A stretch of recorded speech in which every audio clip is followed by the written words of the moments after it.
বহু গ্রাহকের অভিযোগ জুনের পর জুলাই মাসে অস্বাভাবিক বেশি এসেছে বিদ্যুৎ বিল। তবে এমন অভিযোগকে কিছু ব্যক্তি বা গোষ্ঠীর অপপ্রচার বলে দাবি করছে বিদ্যুৎ বিভাগ। অথচ গ্রাহকরা চরম অসন্তুষ্ট। পোস্টপেইড কিংবা প্রিপেইড সব গ্রাহকেরই বিল নিয়ে আছে অভিযোগ। ভুক্তভোগীরা জানতে চান দাম বাড়ানোর কারণেই এই বাড়তি বিল, নাকি এর আড়ালে অন্য কিছু আছে। কিন্তু গ্রাহকের সন্দেহ দূর করার বিশ্বাসযোগ্য উদ্যোগ না নিয়ে বিদ্যুৎ বিভাগ আটকে আছে অদৃশ্য ব্যক্তির উপর দোষারোপ করে।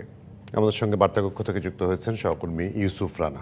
ইউসুফ রানা, আপনাকে স্বাগত জানাই। আপনার প্রতিবেদন দেখলাম। এর মধ্যে আমি যদি তুলনামূলক বিচার করি, আমাদের অফিসের কথাই বলি, যে আমাদের অফিসে এই পর্যন্ত যে কজনের সাথে আমার কথা হয়েছে, একজন মাত্র ব্যক্তি বলেছেন ওনার বিল ঠিক আছে, আর বাকি সবাই বলেছেন বিল বাড়তি এসেছে। তাহলে কার অপপ্রচার? একজন না 100 জন? কারটা ধর্তব্যের মধ্যে আনা উচিত? ইউসুফ যদি আমাকে শুনতে পারেন, আমি বলতে চাচ্ছি যে বিদ্যুৎ বিভাগ যেটা বলল যে অপপ্রচার, কাদের অপপ্রচার? আমি যাদের সঙ্গে কথা বলছি তার মধ্যে ধরেন 99% মানুষ বলেছেন বাড়তি বিল, একজন বলেছেন বিল ঠিকই আছে। কারটা ধর্তব্যে আনা উচিত? জিয়াল, আপনি যেমনটি বলছিলেন যে বিদ্যুতের অতিরিক্ত বিল নিয়ে যে মানুষের অভিযোগ, সেটি নিয়ে আমরা প্রতিবেদনেও দেখছিলাম। মানুষ কিন্তু জুন মাসে যে বিদ্যুতের বিল বেশি এসেছে সেটি নিয়েও প্রতিবাদ করেছিল, এবং তারা যেটি বলেছিল যে যেই পরিমাণ বিদ্যুতের দাম বেড়েছে তার থেকে তাদের বিল বেশি আসছে।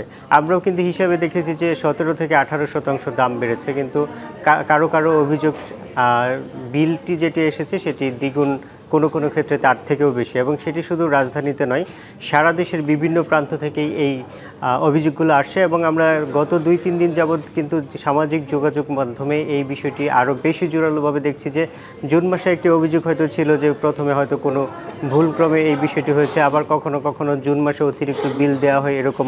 নগদ নিয়ে এলো হার নামানা হার অফার।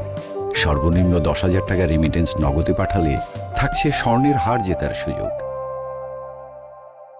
আগেরও ইতিহাস বাংলাদেশে আছে, সেই জন্য হয়তো এসেছে, কিন্তু সেটি আবার দেখা গেল যে জুলাই মাসেও পুনরাবৃত্তি হয়েছে, এবং কোনো ক্ষেত্রে জুন মাসের তুলনায়ও জুলাই মাসে আরও বেশি বিদ্যুৎ বিল এসেছে। বিদ্যুৎ বিভাগের পক্ষ থেকে আমরা যখন যোগাযোগ করলাম, তারা একটি প্রজ্ঞাপন দিল যে এই অতিরিক্ত বিলের বিষয়ে যে কথাটি বলা হচ্ছে সেটি বিভ্রান্তমূলক এবং ভুল তথ্য ছড়ানো হচ্ছে, এরকম অভিযোগও কিন্তু বিদ্যুৎ মন্ত্রণালয়ের পক্ষ থেকে বলা হয়েছে। কিন্তু আমরা যেটি দেখলাম যে হয়তো ভুল তথ্য 2-4 জন বা অল্প কিছু লোক ছড়াতে পারে, কিন্তু এটি যেভাবে সব শ্রেণী পেশার মানুষের পক্ষ থেকে বলা হচ্ছে সেটি কিন্তু এই ভুল তথ্য হওয়ার সম্ভাবনা খুবই কম। তবে বিশেষজ্ঞদের সাথেও আমরা এই বিষয়ে কথা বলছিলাম, তারা আমাদেরকে যেমনটি জানিয়েছেন হয়তো জুন মাসে বিশ্বকাপ খেলা চলছিল, জুলাই মাসে বিশ্বকাপ খেলা চলছিল, বিদ্যুতের গরমের ইস্যু ছিল, সব মিলে হয়তো বিদ্যুতের ব্যবহার কিছুটা বেশি হয়েছে। সেই জন্য কতটুকু বেশি বিল আসতে পারে সেটিও বিদ্যুৎ বিভাগের স্পষ্ট করা উচিত। এবং বিদ্যুৎ বিভাগের যে প্রবণতা যে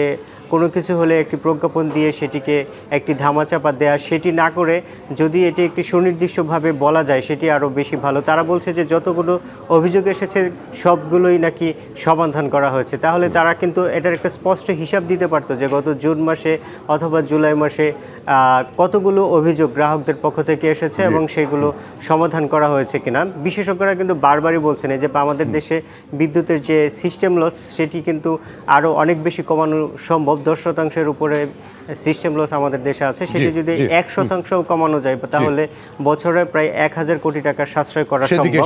তো এই বিষয়গুলো কিন্তু আরো গুরুত্বপূর্ণ। আপনাকে অনেক ধন্যবাদ, কৃতজ্ঞতা আমাকে সময় দেওয়ার জন্য, আজকে আমাদেরকে সময় দেওয়ার জন্য। ইউসুফ রানা বার্তাকক্ষ থেকে যুক্ত ছিলেন।